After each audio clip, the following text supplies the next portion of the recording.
Bonner, Here. Mrs. Corzine, Present. Mr. Dennis. Present. And the meeting is being recorded by audio tape and live streamed. And we'll have the Pledge of Allegiance. Mr. Ballantyne.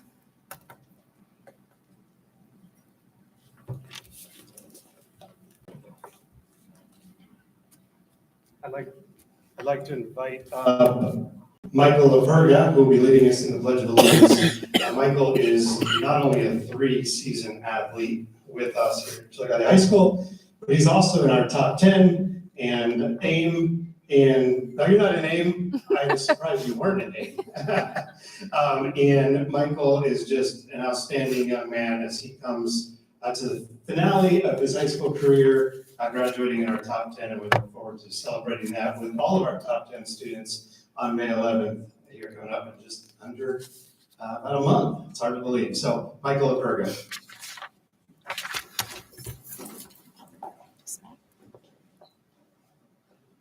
I pledge allegiance to the flag of the United States of America and to the republic for which it stands, one nation, under God, indivisible, with liberty and justice for all. Thank you, Michael. Best of luck to you. Do I have a motion to adopt the agenda with addendum for today's Board of Education regular meeting? I'll motion. Okay, Mr. Porter, is there a second? Second. Mr. Kelly? Roll, please. Mr. Porter, Yes. Mr. Bonner, Yes. Mrs. Corzine, Yes. Mr. Dennis, Yes. Mr. Kelly. Yes. Recognitions and presentations. Swinehart? Mr. Bonner's going to do the FAC Winter Sports Awards.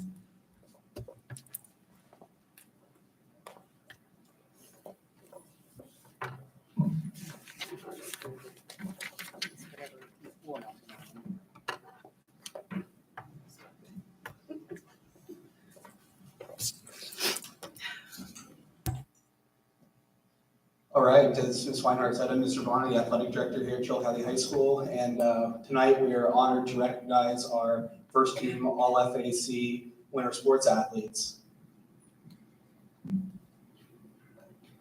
First, we have our bowling team, first team All-FAC Maddie Gilbert. And first team All-FAC Julie Leemaster.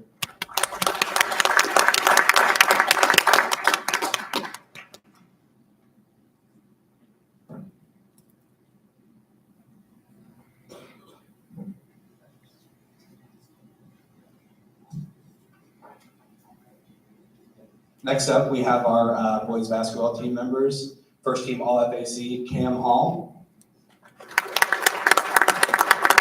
And first team All-FAC, Michael Miller.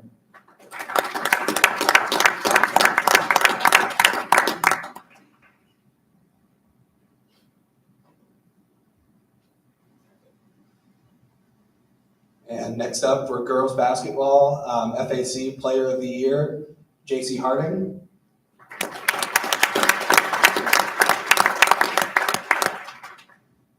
And now for our FAC Championship swim teams. First team All-FAC, Ryan Bloom.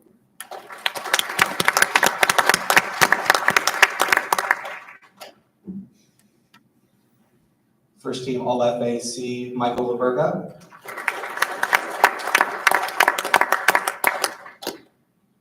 First team All-FAC, Andrew Fowler.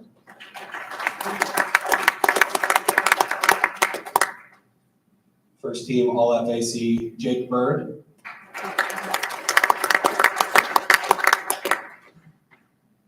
First team All-FAC, Thomas Kessler.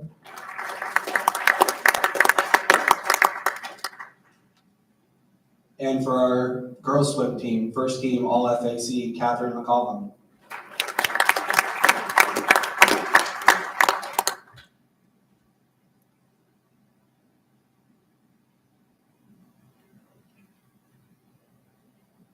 First team All-FAC, Simone Florima.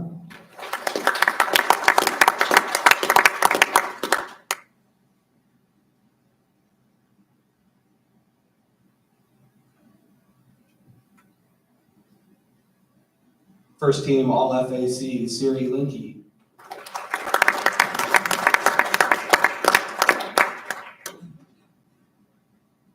First team All-FAC, Isabella Fisher.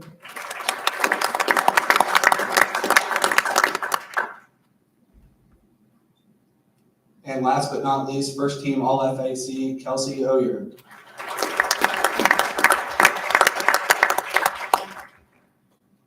All right, guys, if you'll squeeze together for a group picture here.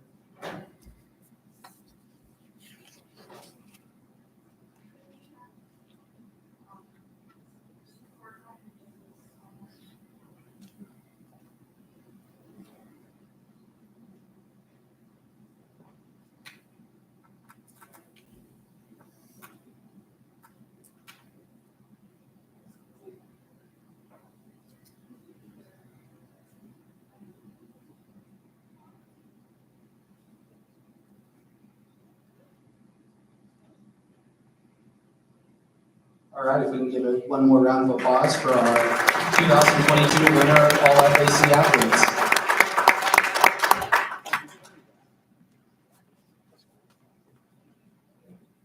Congratulations to all of you, and we appreciate your hard work in and out of the classroom.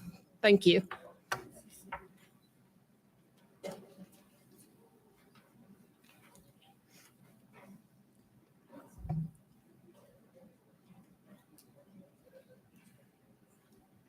Okay, next up is Aaron Brown. He's going to do a presentation on safety, food service, and transportation. Or Safety's Thursday, sorry. Food service, transportation, building and grounds, sorry. I apologize. So as that is coming around, Ms. Swinehart did ask for me to provide a brief update on a variety of items that fall under my auspice, if you will. Not just me, but a number of people. Start with building and grounds. I apologize for my cough. You're all of us kind of, well, acting and so forth. Building and grounds, we are cleaning up the area, as you've noticed, around the Trent building. As we move forward, the city and us and the city are working together with regard to the culvert and the drain that is there. We hope that when that is finished, we do have a nicely graded, grass seeded area that will give a better aesthetic appearance in our district. The practice field area at Worthington, we're soon going to oversee that area, and we're going to move the fence that currently is around the baseball diamond to encompass that area for safety purposes. There's currently a number of items being addressed at Mount Logan with regard to asphalt, fencing, signage that will improve the overall appearance and such at the complex. The arrival of the chiller that will replace what's existing here at the high school, middle school was bumped back, as with everything that we ordered. It will be May 2nd before that arrives. I don't foresee huge problems with that, but it is going to affect possibly temperatures and things like that in the building. But we think we can adjust things with the current system to make certain that we are comfortable, as comfortable as can be, but we'll have more info on that moving forward. Food services, we're back to serving lunch and items in the cafeteria. So now that we move beyond the restrictions from the pandemic, we're hopefully back to normal with food and those types of services in the buildings. We're in the process of data collecting the community eligibility provision, which essentially is the free and reduced lunch program. Is evaluated every 4 years. And so we're putting that data together right now, and we're hopeful and confident that we continue to qualify to offer that to our kids, free lunch, free breakfast. We're also in the food services department. I think everyone has heard about Yellow Day. That's something that has been focused on for a positive. So food services jumping on. It has to do with, in my mind, spreading sunshine, bringing positivity. And that's going to be a day that we'll really advertise and push to help promote our summer feeding program. So that's something that we're going to use for parlay for that. It also is, if I'm I was saying cancer related, there's a background story. I know Ms. Holder posted something, man, but originated that, whether he did that at Chanel Day in general, kind of caveat, for those that maybe are wondering.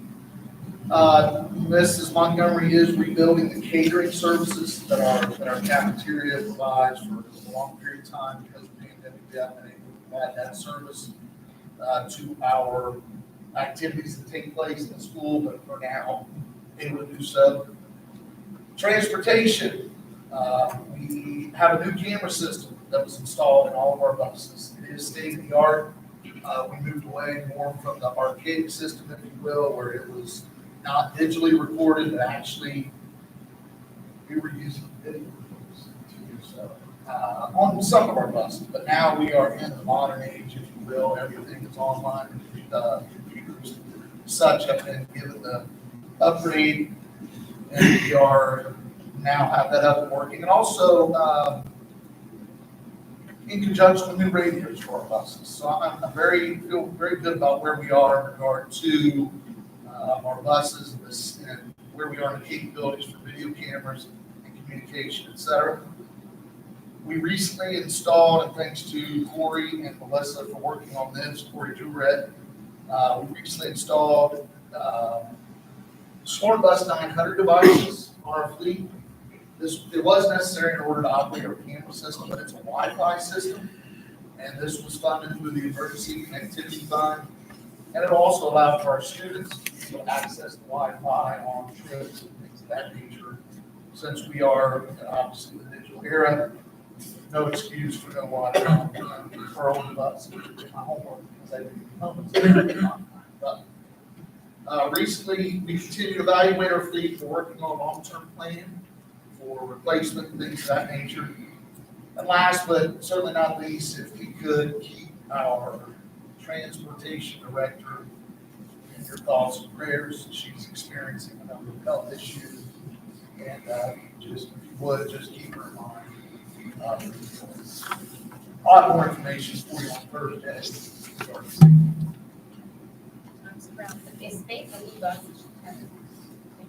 That's what we're going to promote coming back this summer. That's our move us, delivering meals, various locations throughout the city, like we've done.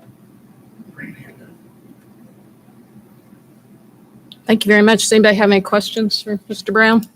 Yeah, Aaron, as far as transportation with the supervisor off on health issues, are we looking at putting a temporary supervisor in there or? Yeah, Mr. Mullins and myself have done the necessary trainings and working on a lot of the things, and we'll be the liaisons, if you will, until she returns.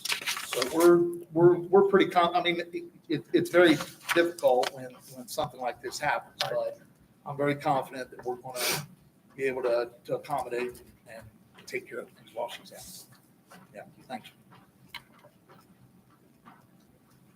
you. Thank you very much.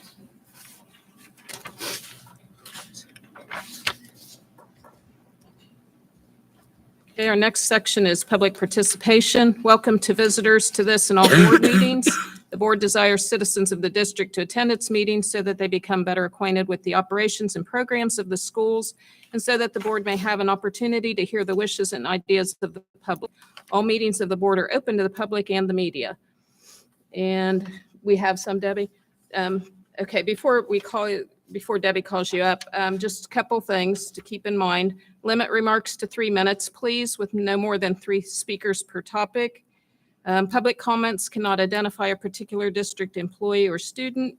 Public participation portion of the meeting is limited to 30 minutes, and it is inappropriate to address any matter involving pending disputes, grievances under a labor agreement, disciplinary action involving an employee or a student, ongoing labor negotiations, concerns or matters that have already been settled, and or any matter which, because of its nature, needs to be discussed in executive session.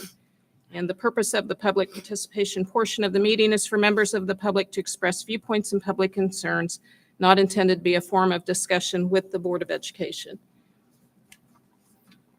First one is Bruce Kaplinger. And he CHS Hall of Fame. Hall of Fame.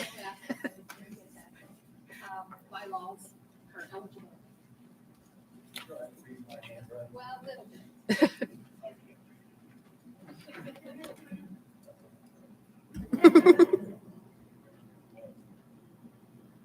My name is Bruce Cutlinger.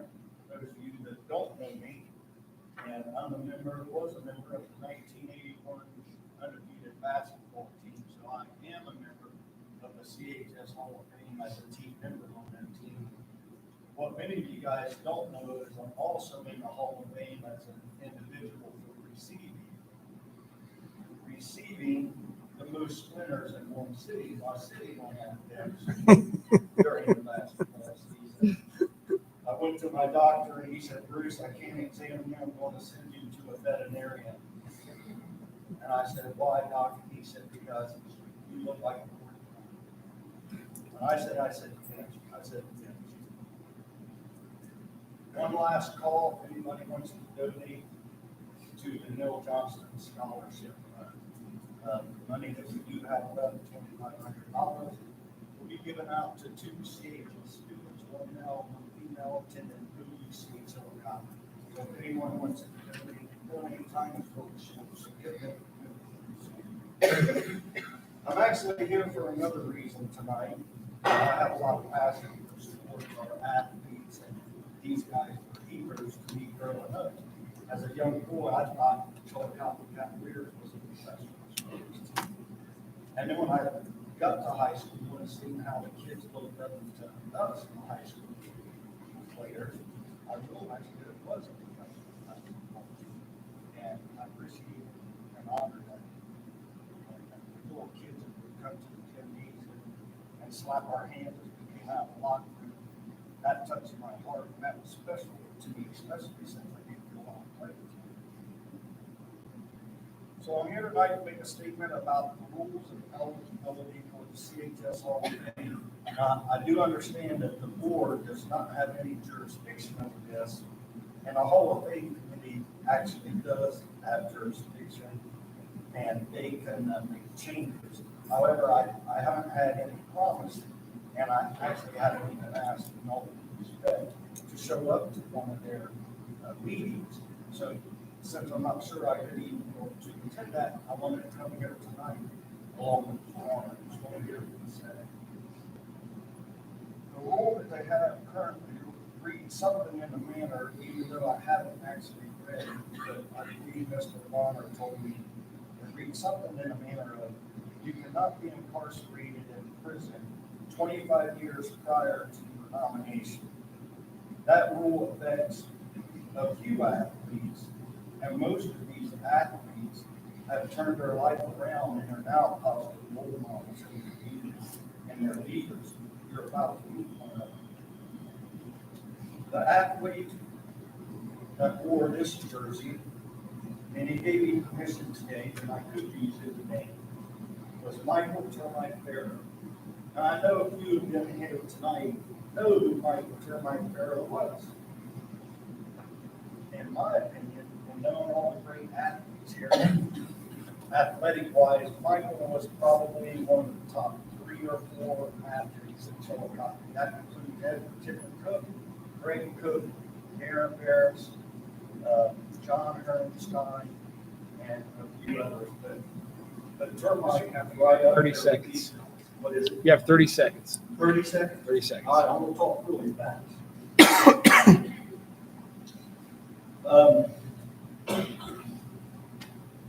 So Michael was all-state and football, basketball, first team, all-state track. He was not eligible. He was incarcerated in prison 16 years ago. He has been sober for 20 years. He's a recovering addict. He now raises his grandchildren and leads a good, positive role model life. He asked me to make a statement on his behalf. I went to visit him recently. I'm almost done. So thank you. I would like to apologize to my family, my friends, the Hall of Fame committee, and anyone else I hurt for all of my mistakes. I've been sober now for 20 years and out of prison for 16. It would mean the world to me to be eligible for the Hall of Fame. Therefore, I am asking the CHS Hall of Fame consider adjusting the rules so that myself and others like me could possibly be eligible. Signed, Michael Farrow. And in closing, in Ohio, you can commit murder and rape. And I know this because I'm a retired correctional officer. And you may not spend 25 years in prison. You may get out within 25 years in the state of Ohio. I see that. I would like to ask the Hall of Fame committee to perhaps change the rule to something like this. Eligibility for the CHS Hall of Fame will be based on your good character, personal integrity, and athletic achievement. Bruce, your time is up. Sorry. We got- Drop 25 years off of there, because there's 25 years on there. Drop that off. And remember, no matter who you are and your past, and we've all made mistakes, it's not where you've been, it's where you're going. And right now, standing up here, I've done a lot of good things, and I've had a lot of successes in my life. But if I was to be judged by my failures, I'm here tonight to tell you, you're looking at me. Thank you.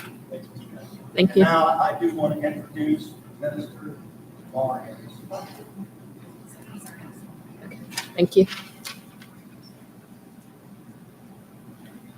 Maybe when he gets to one another. Yeah, let him know. Yeah.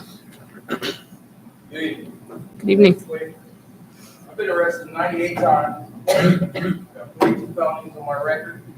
Been in prison ever since I got out of the military, right after high school. Now, I own a barbershop right now down on Main Street. We cut over 12,000 heads since the COVID. That's a lot of people. I had the opportunity to be friends with Michael Farrow. And it's guys like that that remind you who you are. And they mean a lot. It means a lot to me. And Mike broke records at the high school. I also own some records. And it's been up for over 30 years, and Mike's been up for way longer than mine.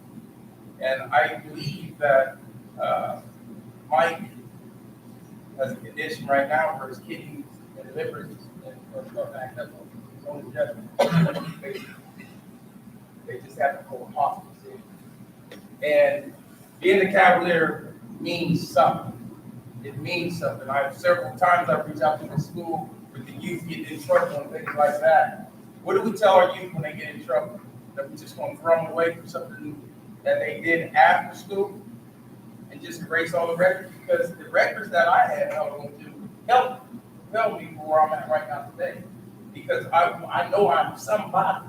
Because this body right here showed me that I was somebody when I was out on the high school field, Northside Field, which is now over our complex, whatever it is.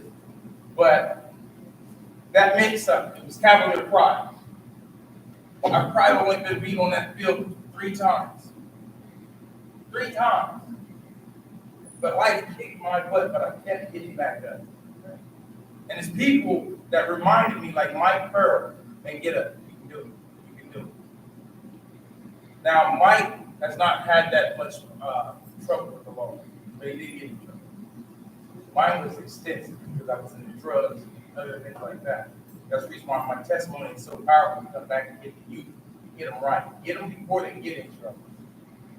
That's where you can help them at. You get them, when you see them going the wrong way, you reach down and you pick them up and show them that there's a better way. Mr. Harris, you have 45 seconds. Yes, sir. We can make a choice, letting this man open the door, giving him an opportunity to see his flowers bloom while he's still alive. Thank you. Thank you very Thanks, much. Mr. Harris.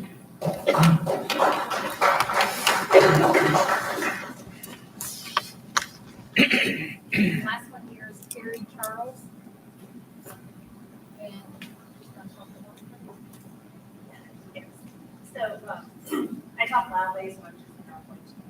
My name is Carrie Charles, and I'm a community member. I'm also a school district vendor. My child lives in the district. My kid attends Chillicothe Preschool, and I'm also assistant prosecuting attorney here in West Palm Division. So what I want to talk about today is how much I love our pre-K program. First of all, I grew up in a very small town, and I didn't have any options for pre-K when jump. I'm not going to tell you how old I am, but I didn't go to preschool. I went straight to kindergarten. So when my husband and I were looking for preschool for our only and very bossy daughter, we had a lot of options. I'm very thankful to be appointed with Kathy Kane, who I have seen work through the district, so I knew that Chillicothe was one of our great options. You won because you had 5 days holiday, so thank you for that as two working parents. That's a huge deal. I went in with high expectations because I knew Kathy was involved and then Kathy was involved and you know she's going to be up here. I'm a little one. I can't even tell you how much I love our program. Miss Sarah, I call her Miss Sarah, Miss Hawthorne, my apologies. She's wonderful. Your staff, your curriculum. My daughter's 4 and she's reading. And that is no thanks to me not being 100% honest. Like, we struggle. She's reading, she's doing things that I never thought she'd do. In the community I live in, it's pushed to go to private schools to do these things and that. I never was a fan of that, and I have been screaming from Chillicothe from the groups. You have an amazing staff. My daughter's in my strange in the Henry's class, so I can speak a little specifically to them. But you guys are doing a great job, and I think that your pre-K program needs more praise, that you guys need to recognize what they're doing. It's hard to leave your 4-year-old. My daughter turned 4 in June. So in August, I'm throwing her into this program because of COVID. She didn't know any of it beforehand. I'm throwing her in this program, and I'm like thinking, like, please, like God, I don't know any of these people. They are committed to asking. We need to give them more praise. People need to understand exactly what's happening in the pre-K program. She's now registered for kindergarten, and I'm so excited to see what your primary school holds. But please make sure that you're recognizing those folks there that are doing 4 to 5-year-olds. They are not easy people. They're jerks. But you need to recognize what your district is doing for, and it's affordable and it's wonderful. And, you know, I didn't know that I have an opportunity to come. I tell them almost, I think, every day, I'm like, thank you guys, thank you for what you do, but I want you guys to know. And I think we need to appreciate them. I think the community does too. Thank you very much. Thank you very much.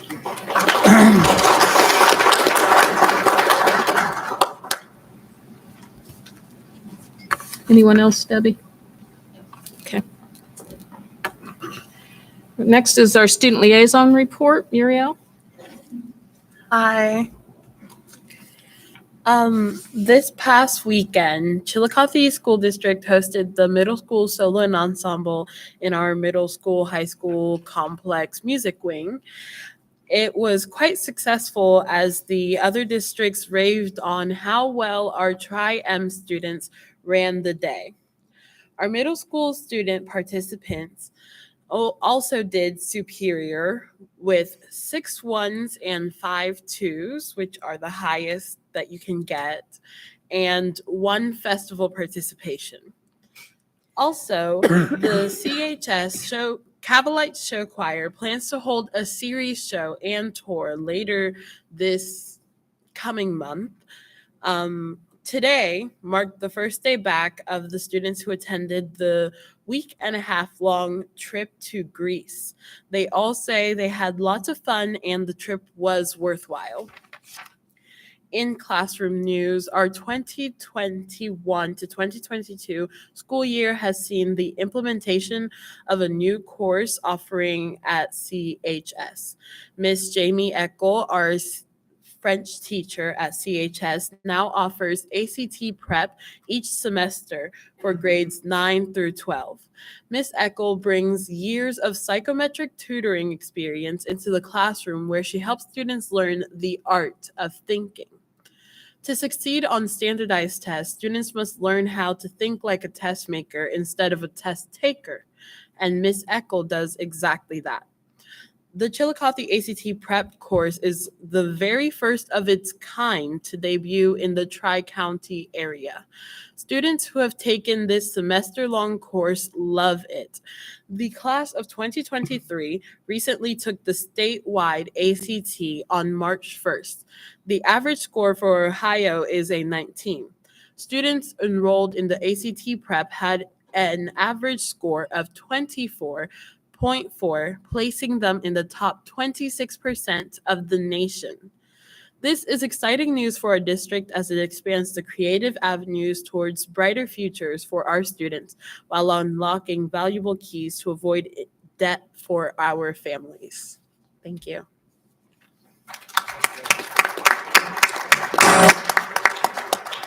This was Muriel's very first report to us. I think she did an excellent job. Thank you very much. Legislative update. Mr. Dennis, do you have anything? No, not tonight. I don't have any updates for tonight, but we'll continue to look at what's going on at the state level. And Debbie's been helping me out with that, so. Okay, great. Stuff's just kind of at a standstill right now. Okay, thank you very much. Treasurer reports and recommendations, Mrs. Lowell. And if you could give us kind of an overview as you go through it, that would be great. I'm going to ask the board to approve A through K. So let me go through a few of them. I got a lot this time, it seems like. Permanent appropriations. What that is just what we think we're going to spend for the year. You start out with a temporary appropriation and then you go into a permanent, like kind of you can see that this is what you're going to spend. So that's what all of this is I have different funds, have a lot of different funds, and it's what I expected to spend. Sometimes I overestimate, but it's better to do that than estimate enough. The next thing is amounts and rates. This is, do you remember when we did the tax budget and we had to go through that whole process? Then it's sent to the county auditor. The county auditor takes a look at it, and the budget commission tells me what my amounts and rates are for the year. And that is generally for the bonds, just to make sure we can make the payments for the debt that we have. The amended certificate number 2 kind of goes along with the permanent appropriations expenses. Amended certificate is revenue, so I have to estimate that for kind of like a final number. Auditorium theatrical lighting, I felt like I needed to go out to bid for that. I'm afraid it's going to be around the $50,000 mark, and $50,000 is that mark where we need to bid. So I felt like it was important to go ahead and we'll probably work on that. Right now, it's part of the master facility plan. I knew I was going to do it this year. We anticipated $50,000, so we'll probably put it in the paper for 3 weeks, for the next 3 weeks, starting tomorrow. So probably at the next board meeting, I'll have something on there just asking for you to accept the bid. The administrative guidelines for federal grants, you approved this back in 2018 procedures that we put in place for anytime we spend grants. It's like procurement. There was a little piece that Mary Montgomery, somebody come in and audited her with food and nutrition, and they recommend we put a little piece in there for food service. So what I did was just updated that piece, didn't change anything else because that's what we follow, but I updated it just to make sure that when they come back in, plus auditors wanted to see it from her, that we updated it. Unemployment insurance service agreement. We used to have Tartan Benefits that managed this, and this KKSG has taken it over. It's $500 a month, a very cheap amount of money for what they do for us, especially when we went through the COVID piece and everybody was laid off. But this company's great. They're just as good as what Tartan was. Is that monthly or annually? One time a year. Okay. Yeah. This 024 fund is something I always have to go to the board if I'm going to establish a new fund. And the 024 fund is Employee Benefits Self-Insurance Fund. So I'm asking the board to do this. I'm going to do this new fund and then start flowing through some of my premiums through there. That was an audit recommendation. Credit card use approval. This is another audit recommendation. I wanted to ask the board to retro back to 7/1/21, so don't get in trouble next year. For Debbie Bettendorf, which does a lot of our keys to success. She actually gets the revenue in, and she also, that's a lot to do with prizes and things like that. So she has to use our credit card. So I wanted to make sure that I don't get dinged for it next year. So I'm going to ask the board to go back to July 1. And then moving forward, I think I'm going to put it in her actual contract that she has the authority to use a district credit card. And that's it, unless there's any questions. I do have a question on the credit card. Is there a limit that she's spending, or is she, do you have an idea of an amount that's been spent You know, already? To tell you the truth, she goes a lot there at the end because so many people donate. I'm going to guess that she might use the card and spend 5,000 at a time. She might, but again, she's getting all those donations, and then we're giving them away as prizes. And then the kids that get those for the Keys to Success have to sign off on them. So if they're gift cards, if it's a bike, if it's whatever it may be, they have to sign off for them. Yeah. So He this- never really said anything about a limit or anything. All he said was he wanted to make sure that our policy says is employee. Well, I tried to argue contracted employee. I don't let anybody else use it but her. She's the only one. And she signed a form that she knows what she's allowed to use on it. She did that for me, so I didn't think it was unacceptable. But they just thought it was a recommendation to. And all the purchases go through the internal process. They do, Yeah. and they also, it's a specific fund of 19. Success is its own fund, so she's never going to use the card for general fund. Yeah. It's always going to be this 019. And she has the funds in there Yeah, she from does. her Yeah, donations. I would never, It's- it goes it's- through the same process Yeah. as what I would do with anything else. She's using the donation money, Yeah, she basically, does. is what I'm saying. Yeah. Thank you. Anybody else?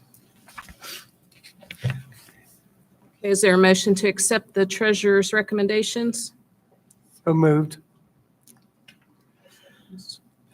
Thank you. I'm trying to think, Mr. Kelly. I'm getting mixed up again. Okay, any discussion?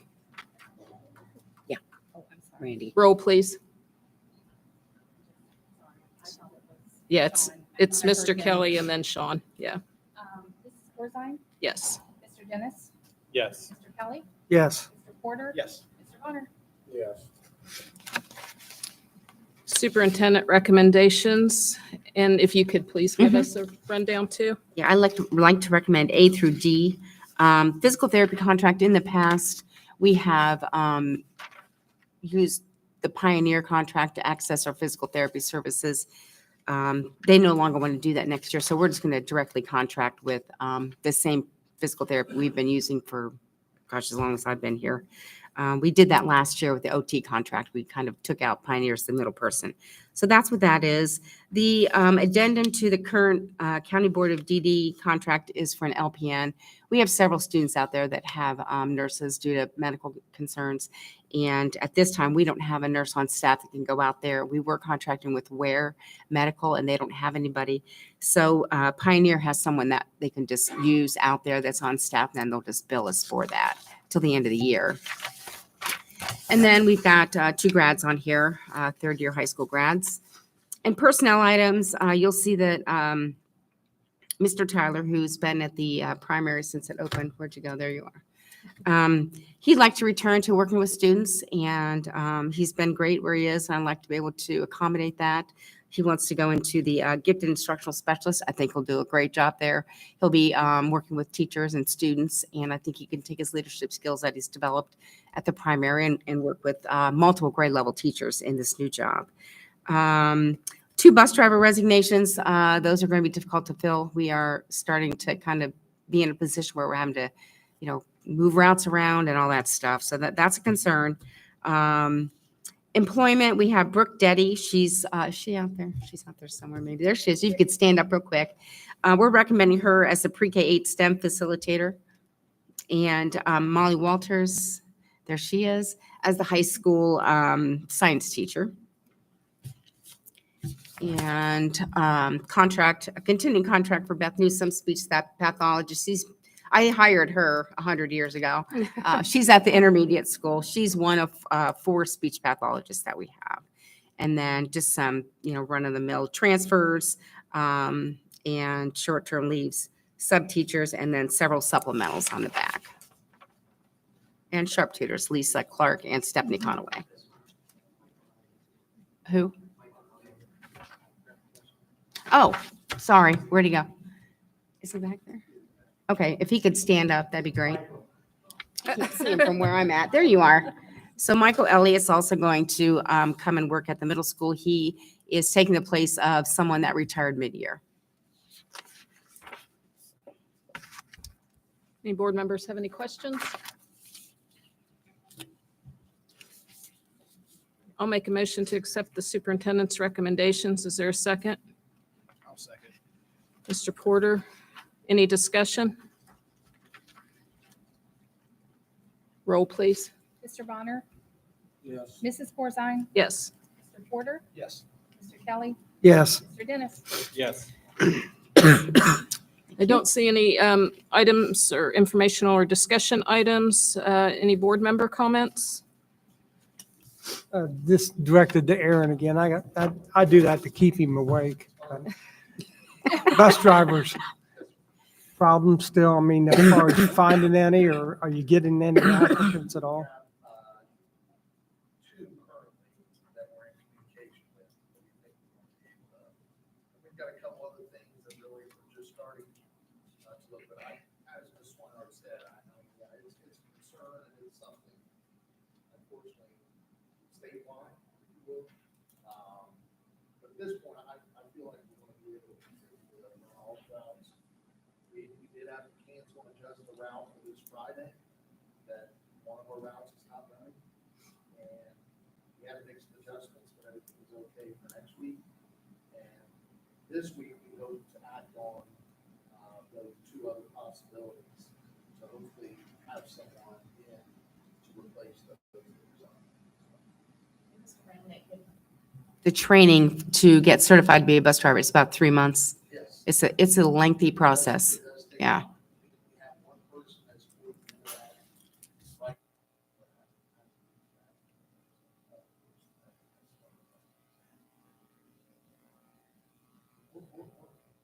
I'm more optimistic than this one. It's not the one that has to stand up as cancelization. Thank you. Comments from anyone else? Hearing none, is there a motion to adjourn? Mr. Bonner, is there a second? I'll second. Porter, all in favor? Aye. Aye. Thank you all for attending.